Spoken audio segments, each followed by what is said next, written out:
Hi, I'm Bob Wolverton. My company is Top Tier Leadership Training. We specialize in providing organizational leadership training. And when I talk about organizational leadership, it's completely different than interpersonal leadership. What we're talking about is the conceptual part of leadership that happens at the top of the organizational pyramid, in essence, executive level leadership. What we're talking about is the ability to create a vision and communicate that vision all the way down to the line level and having a process to make that vision a reality. That is the conceptual part of leadership.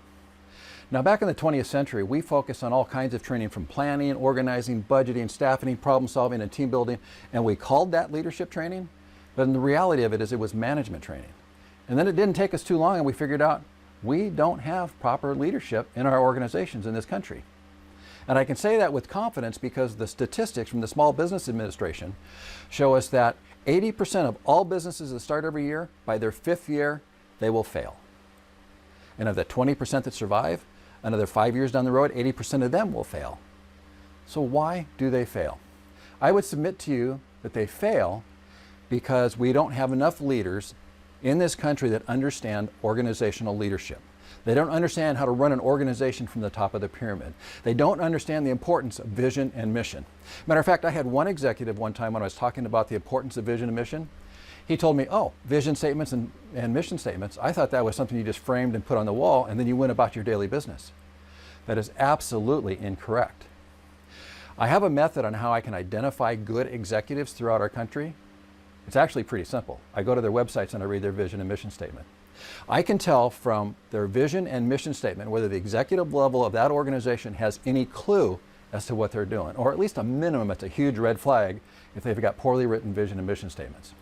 So I'm going to give you a step up here. I'm going to give you some definitions of a vision and mission statement. I want you to write these down. They're actually very simple statements or very simple definitions, but they're critically important to understand. A vision statement is an aspirational statement that describes what the organization aspires to become or aspires to achieve as an organization. It's a forward-looking statement. Again, it's an aspirational statement of what the organization aspires to become or aspires to achieve as an organization. Now, a mission statement is a public declaration of why your organization exists today. It's a public declaration of why your organization exists today. Just by those definitions, you can go online and look at vision and mission statements of many organizations and decide if it's a well-written vision statement or if it's not. And if it's not, there's a red flag that maybe that executive team needs to understand organizational leadership. Now, here's a second test that I give, and you can give this in your own organization. Get your management team together, and your management team might be 3 people, 5 people, 7, maybe more, depending on the size of your organization. But get your management team together in one room, give them a pencil and paper, and ask them to list the top 5 priorities of your organization. Now, in your mind's eye, picture that exercise. Your management team, you just ask them to list the top 5 priorities of your organization. In your mind's eye, how many of your management team are going to be on the same sheet of music? I would suggest that statistics will show the probability is very, very low. And I can say that with a high degree of confidence because back in 2017, MIT did a survey of over 10,000 managers from 400 different organizations and did the exact same thing. Asked them to list the top 5 priorities of their organization. Now, as a measure of success, they said, as long as we have 2/3, we'll consider that a success. And how often did they have 2/3 of the managers on the same sheet of music? 27% of the time. A 27% success rate. Or in essence, conversely, a 73% failure rate. If your management team doesn't know what the top 5 priorities are of your organization, that is a failure of leadership. That is a failure of organizational leadership.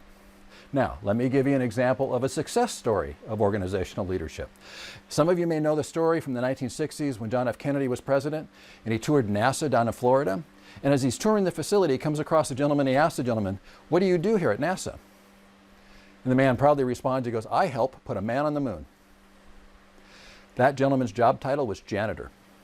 He was the guy that swept the floors. He was the guy that mopped the floors, kept the place clean and orderly.